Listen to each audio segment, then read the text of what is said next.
Namaste. Welcome to this session.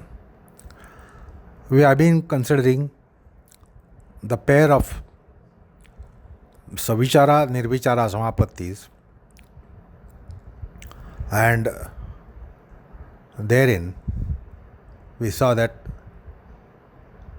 Vyasa has, in his commentary, brought a philosophical argument to refute the standpoint of vijnanavadins in Bauddha Mata. So, there is a sect in Bauddha Mata, in Buddhist philosophy. They are called vijnanavadins. Vijnanavadins means what today we in the modern world have philosophers called psychists, and they postulate panpsychism. For them, the world that is visible to us is untrue, and it is also non-existent. But then what is it that we see? So they say the creation that you see around is your mental creation. So that's the idealism or idealistic standpoint. And from idealistic point of view, they refute anything as an object which is true. So they have a very strong argument in support of their stand. It is like this. See, when you sight a rose kept in a vase or a rose on a tree, you say this is rose. Now, in knowledge process, epistemological process, why do you say that this is rose? Looking at a rose, why do you say that this is rose? It is because I know rose, and in my mind it is rose. So first there is apperception, as it is called in psychology, that there is a rose in your mind, and because there is rose in your mind, you declare that what is at sight is rose.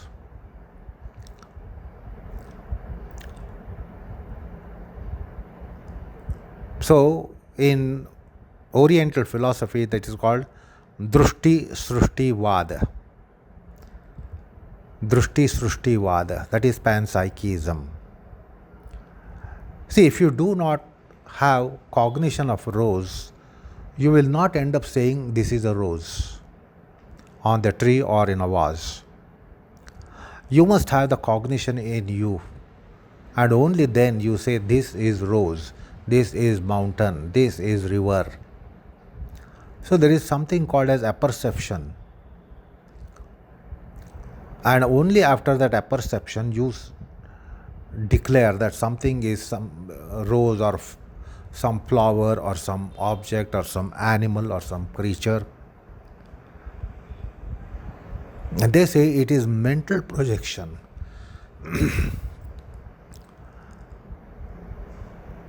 So they do not accept any real object.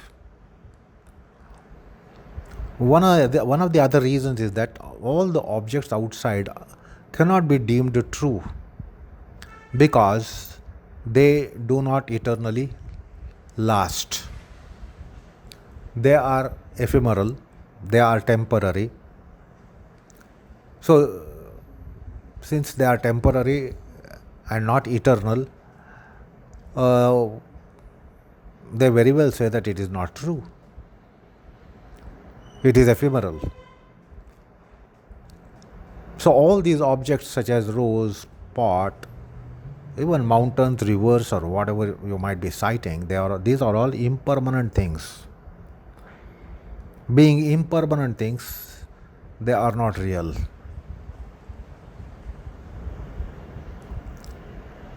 That is another thing. And secondly, they have this a strong point that unless there is rose in your mind, in apperception, you will not be able to declare that this is rose, this is pot, this is vase, this is house, this is lion, this is elephant.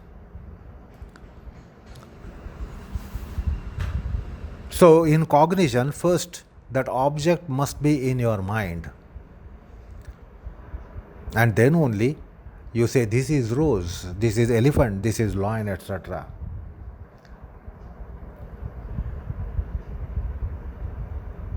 Because these objects very well exist around you. But if you are fast asleep, where is the case that you say this is rose? The rose might be around you, but you have slept.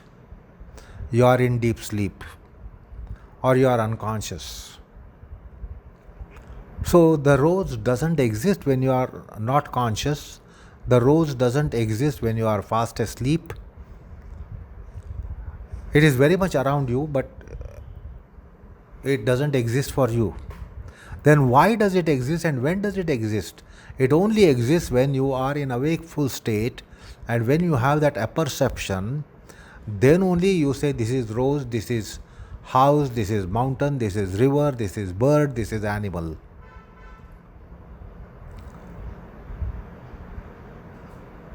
So they say the object only becomes real when we have cognition of it. So although the physical object might exist when you are unconscious or in deep sleep or dreamless sleep, the object around you is of no avail. You don't say this is rose, or this is insect, or this is bird, or this is animal, or this is mountain. So your awakeful state is important. That means you must be in a wakeful state, and you must have what is called as apperception, and then only you have the perception, and then only you have the object, and then only the object is real in business activity of life. So they have such positions, and that's why they are called panpsychists, and that's idealistic view. Now Patanjali in his Savichara-nirvichara Samapattis mentions shabda, artha, jnana, and we have seen this, the three aspects: the shabda, artha, jnana. Artha means something that is meaningful, and that is something real also. So Patanjali has postulated something as Artha, and Artha is always with reference to an object. If you recall what we saw in Savichara-nirvichara planes of Samapatti, there is object of meditation, there is object of dhyana, there is object for dhyana. And this panpsychism refutes any object as such, and they say moreover it is unreal. Then it would mean that the dhyana or meditation takes place on unreal objects, and this is not worthwhile then. So basically it is Artha, and Artha means something meaningful, purposeful, meaningful, and existent.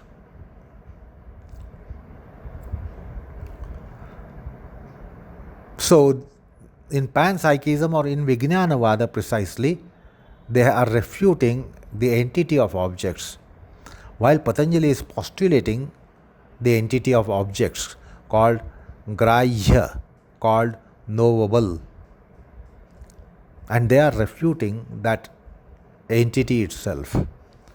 So Vijnanavadis had to be answered. Otherwise, the Patanjali's postulation of Savitarka-nirvitarka Samapattis, Savichara-nirvichara Samapattis, or very dhyana on an object by confinement, dharana, then continuous cognition of dhyana, and becoming the object, transforming into object in samadhi. So all this is detonated by the stand of Vijnanavadins, and therefore they had to be answered. So Patanjali, from his side, postulates the entity called Artha, entity called Grahya, entity called knowable. Nowhere he says they are untrue. If there are objects for dhyana, then they should be true. And therefore Patanjali has used the word Artha, Grahya, Grahya Samapatti, Artha Matra Nirbhasa, etc., where that object is invariably true and has to be true and must be true. You can't have, there is no point in having meditative process or dhyana on untrue entity. So for Patanjali, it's a true entity by his brief words such as Artha and Grahya. Vyasa takes responsibility of getting engaged in forensic description and a kind of polemics, because that's characteristic to Indian philosophy. In Indian philosophy, you just can't say, this is my point of view, I am just stating my point of view, I hold on to my point of view. No, this is not allowed. You just can't have your own point of view as a philosopher. You will have to consider the views of opponents and then analyze them, scrutinize them, disprove them, and then only you can postulate your position. So the Khandana Mandana aspect which comes in Indian philosophical system, you just can't have your opinion and your point of view and say that this is my view, I stick to my view, I believe in my view. You just can't believe like that. You will have to prove that you are right, and as implication you have to prove that the opponent is wrong. So that's a wonderful tradition in Indian philosophy. So similarly, Vyasa takes this responsibility and he starts describing how Patanjala's standpoint is proper, and the viewpoint of idealistic philosophers is only idealistic. There is no reality. That's why we have idealistic philosophers and realistic philosophers. So Patanjali, being realistic philosopher, not idealistic philosopher, refutes, and Vyasa, as a spokesperson, plays a role here, which is so important, so vital. And in that connection, if you recall, in the last session we discussed something about some concepts which Vyasa had introduced, that is Avayava, Avayavi. The objects that we cite, such as rose, such as pot, whatever object for perception and perceivable objects, these objects are called Avayavi. And they are constituted by constituents, they are called Avayava. Like we think that we are ourselves singular. I am this. This is me. And we assume that we are singular entity. But then we are made up of parts. This is me, we say singular. But then if you try to understand what we denote as we is made up of parts. We have limbs, we have lower extremities, we have upper extremities, we have trunk, we have parts of body. Now, these parts of body, when they come in a particular, a specific assembly, that becomes me. If all these parts are removed, do you remain? You are the whole, and therefore you are made up of parts. The whole is always made up of parts. So if all the parts are removed, then you don't remain. Then our parts of body, which are limbs of our body, they are also not just the parts, they are made up of parts. They are made up of those hundreds of trillions of cells. So when we say this is me, this singular entity is comprising of hundreds of trillions of cells.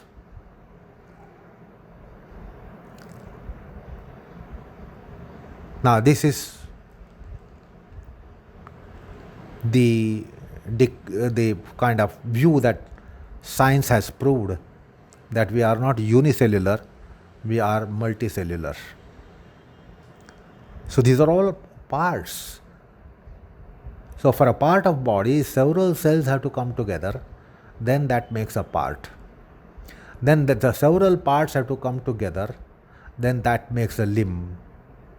And all the limbs must come together in a proper assembly, a proper design, that becomes me. So Vyasa starts describing, to prove that objects are real, he starts introducing these concepts of Avayava and Avayavi, the part and the whole.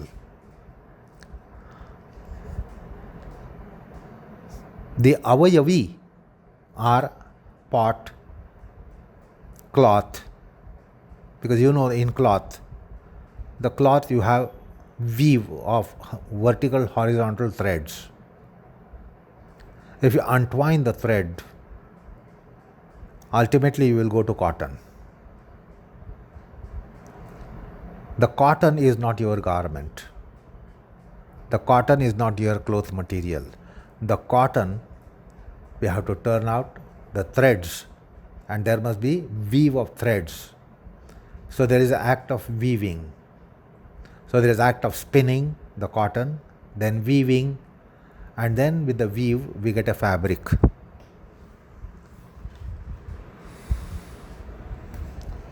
So also case of pot, because in Indian philosophy, ghata-pata examples are very prominent examples.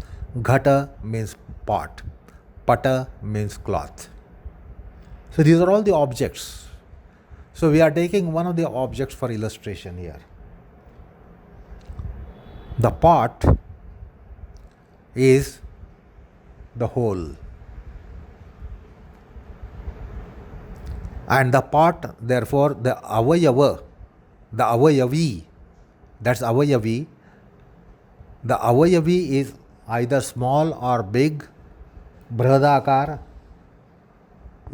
Kshudrakar, and it has various forms.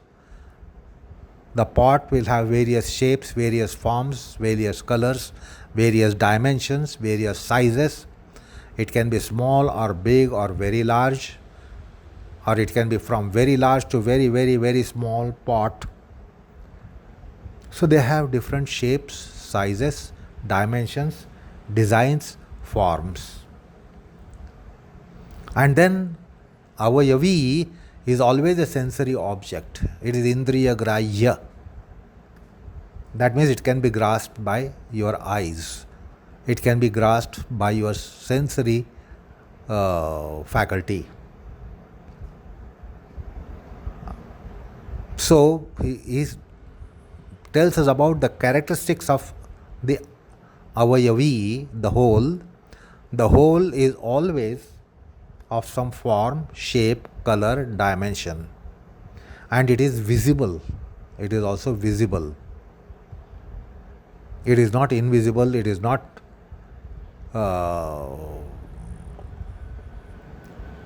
indriya agrahya, but indriya grahya. That is the second characteristic. The third one, it has kriya dharma. It can carry out some function. It has a purpose. Like pot has a purpose to contain water, pot has a purpose to transport water. You can mobilize water from one place to another place when you take it in a container like a pot. And then with the help of pot, you can move water from one location to another location. And the pot can contain water. You can store water in a pot. That is called kriya dharma yuktata. So there is kriya dharma yuktata, that is capability of carrying out some functions. The cloth carries out the function of becoming a garment for you. So they always have a function.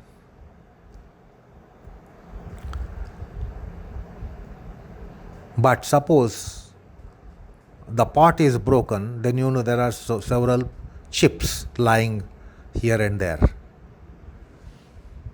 The chips cannot contain water, chips cannot carry water.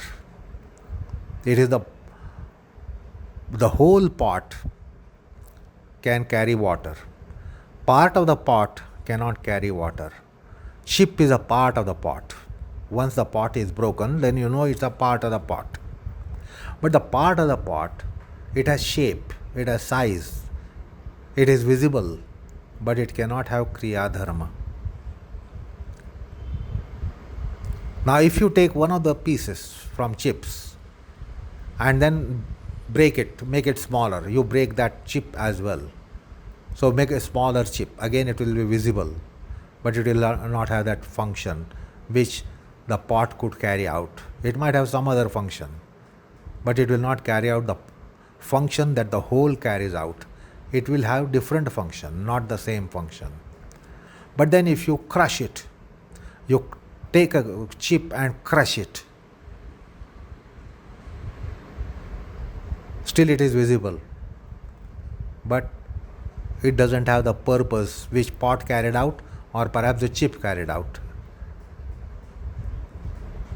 Now you take one of that particle, dust particle of the earth, when you have pounded the chips and you have turned powder out of it, then that is made up of, again, atoms. They call it to physics. There are atoms, there are molecules. Then if you again break the atoms, you will come to subatomic particles there, and you don't break subatomic particles. That's what the particle physics tells you, that those are material of the entire phenomenal creation, that you cannot be breaking them, you cannot be dissecting them. And then it is invisible. So it will become invisible also. Something very atomic or something, a particle, it is not visible. And see, what was the function of the whole, the pot? To carry water, contain water. Now see what has happened. Perhaps now there is no purpose and function if you consider just a subatomic particle proton, neutron, electron, one of the particles, they will not have purpose. They will have to come together in the nucleus as subatomic particles, and then perhaps you will have atoms, and then perhaps the atoms will turn out something more, and finally you will have gross, visible, purposeful, functional object.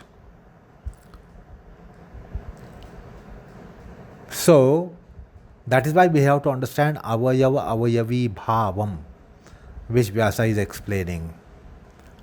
So he says, okay, for you the pot is unreal because it is transient, it is ephemeral. But then pot is made up of what? So entire destructible things are made up of indestructible components in metaphysics. Even in physics and later in metaphysics, that what is ephemeral, what is destructible, what is anitya, and what is not nitya but anitya, what is impermanent, is constituted by something that is permanent. So the permanent constituents coming together turn out impermanent whole. So even if you say that these visible objects are untrue, so we are making you dissect the components, the parts of it. Then you will ultimately come to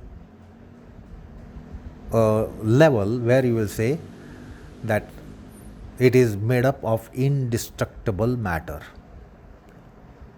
Prakriti.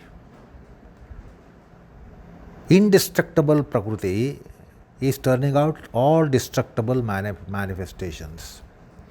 So this view of metaphysics and the mysticism of metaphysics has to be understood.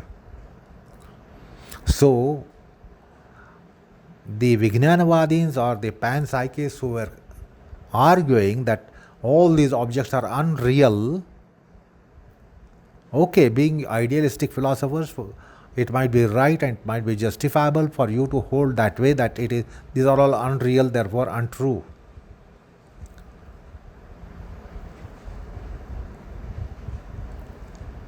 They are impermanent, therefore unreal, therefore untrue.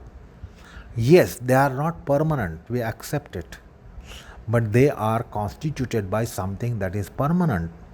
Ultimately you will go to particles, subatomic particles, and you know that they are eternal, they are not anitya, they are nitya, they are true, they are eternal. And therefore when we postulate a vastu, we are pointing out at that reality that all the constituents or ultimate constituents or first constituents are eternal.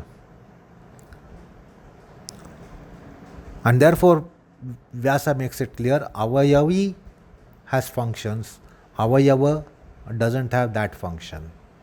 Or ultimately if you go to the finest Avayava, then it has no function. It has no function, it is invisible, it is agrahya. So what is graspable to your senses is constituted by something that is invisible. All the invisible particles coming together are turning out a visible object.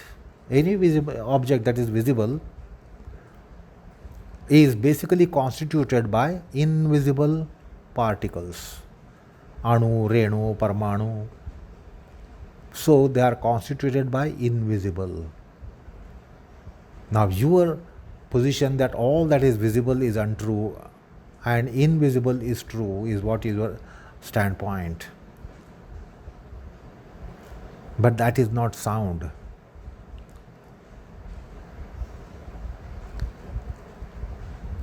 Visible, invisible doesn't give the test of reality. Something should be real or will be unreal. Just because something is real, it is not proper to dub it or tag it as untrue and then believe that something that is invisible is only true. It's sans logic. There is no reason in holding that something that is invisible is true and all that is visible isn't true. So that's why it is called idealistic stand. So Vyasa makes it clear that when we are postulating grahya, we are postulating vastu, we are postulating artha, we are pointing out at something that is real and not unreal.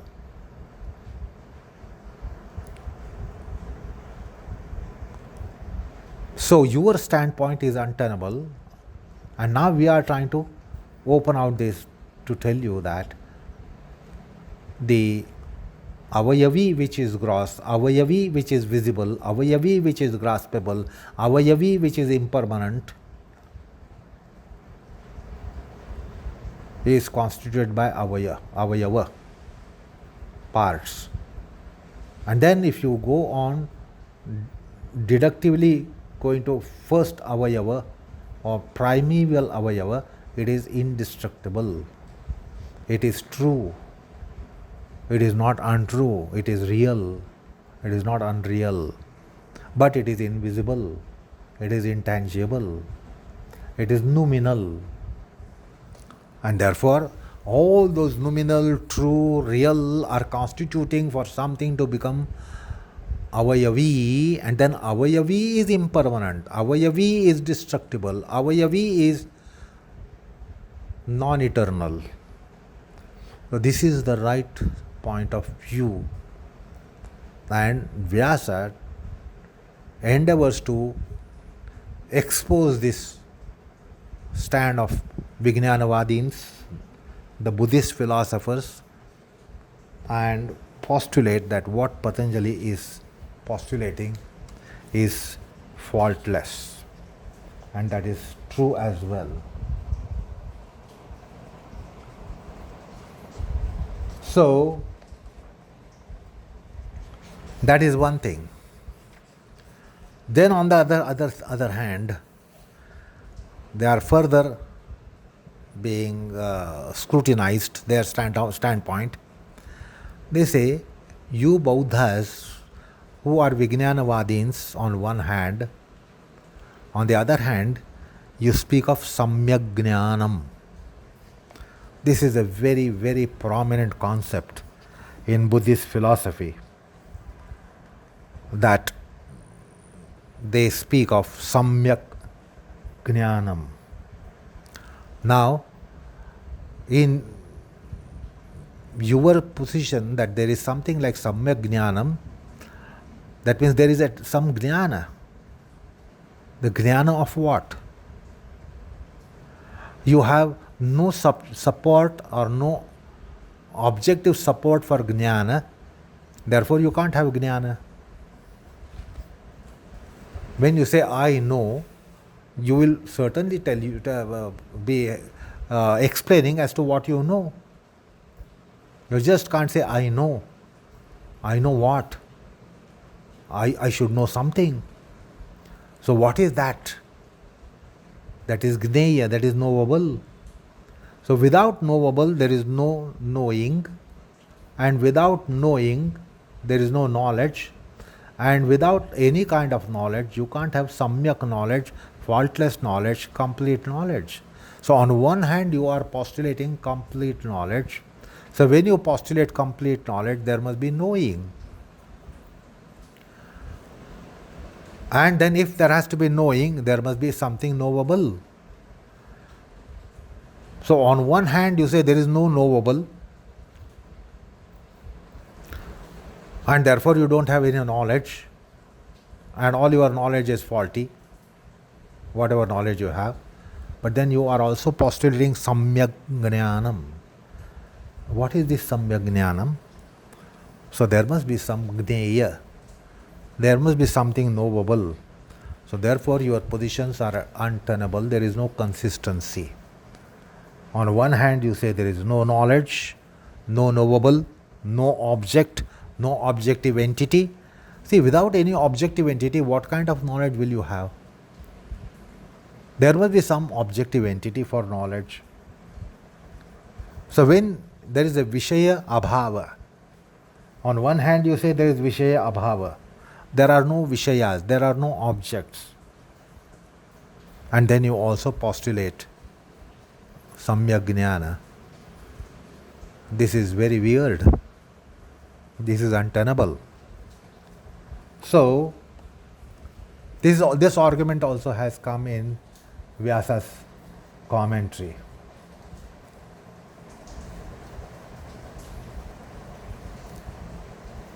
And you should recall,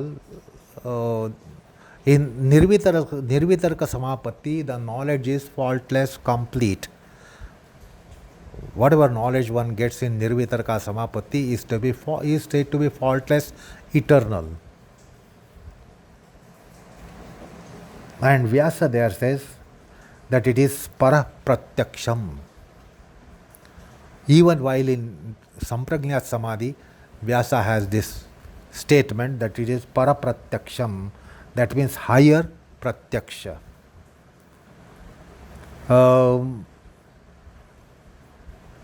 And in Nirvitarka Samapatti, there is Ashesha, Nishesha, Vishesha, Sarvankasha Jnanam. The Jnana is complete and the predicates are Ashesha, Nishesha, Vishesha and Sarvankasha. It is complete knowledge, absolutely complete. This is possible in that intuitive mysticism. In empirical process, you cannot have this kind of knowledge, complete knowledge. If you see the rose, you will always see a part of the rose, you will not see the other part of the rose. If you see the top, you fail to see the bottom. If you see the bottom, you fail to see the top. If you see the front of the flower, you fail to see the back of the flower. So, our empirical process will never give us complete, faultless, Ashesha, Nishesha, Vishesha Jnana and Sarvankasha Jnana. But in Nirvitarka Samapatti, it has been made clear and express that there is such Jnana. And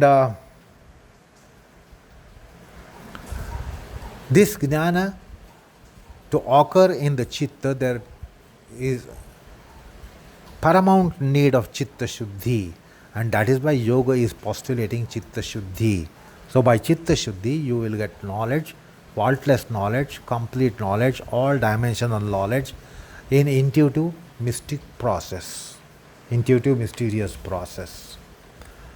So that is what I wanted to relate to you, that the philosophy of panpsychists or the philosophy of panpsychism or Vijnanavada of Buddhas, their position has been assessed and has been set aside as untenable.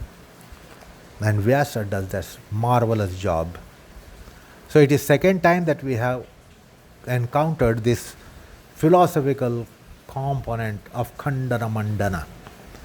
You should recall earlier it had come in Ekatatvabhyasaha, that sutra, where we had examined the nihilists, the Shunyavadin Buddhas, and here Vijnanavadi Buddhas.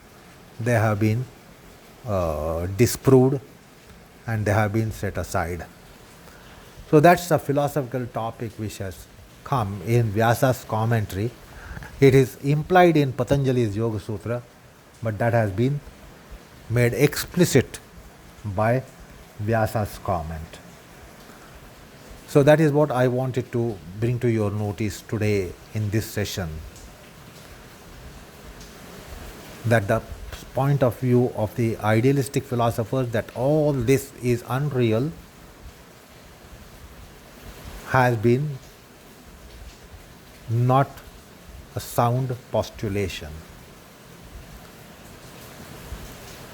And that is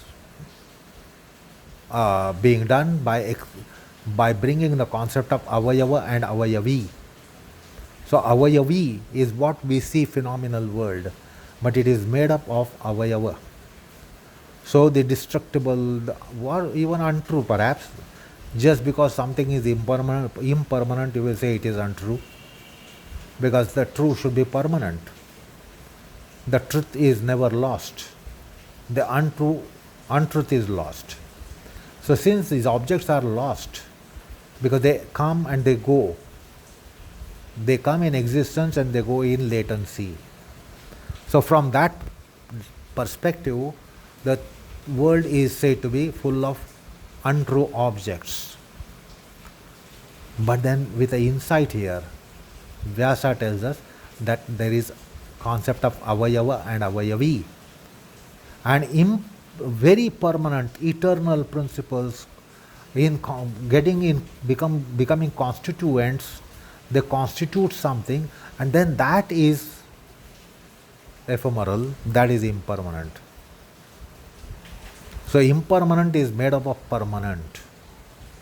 This is the philosophy of metaphysics. And also in modern science, the view of modern science, what is called as ecology, they say nothing can be destroyed. You can only transform.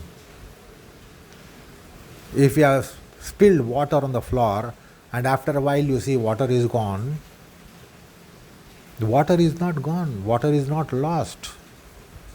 Water has been transformed into vapor.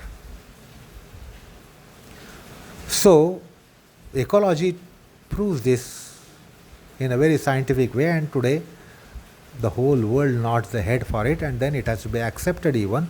There is nothing, no fault in postulation that nothing can be destroyed. All that is happening is transformation. A wooden table can be burnt. You can destroy the table, you can destroy the wood, but then something remains. Ash. So, there is always a transformation. If a wooden furniture is burnt, it is not destroying, it is transforming. If water has evaporated, water is not lost, water is transformed. It has become gaseous and gone up in the space. So, this is a very old view that indestructible is constituting the destructible phenomenal world or phenomenal objects of the world. So, the ecological view is thousands of years old when you look at Patanjali's philosophy. Therefore, Patanjali has postulated grahya entity, knowable entity, objective entity.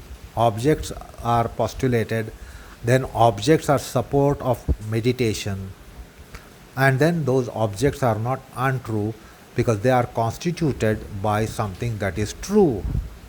So, always meditation pertains to truth and not to the untruth. So, the Savitarka-nirvitarka pair and Savichara-nirvichara plane, where the support of meditation was mentioned in the form of grahya tattva, grahya category, that had to be proved that it is true, category is true, and that has been accomplished by Vyasa. It is so important in philosophical process. So with that, we will be ending the session here today. We will go furthermore into details of Savichara, Nirvichara, Samapatti in our next session. Namaskar all of you.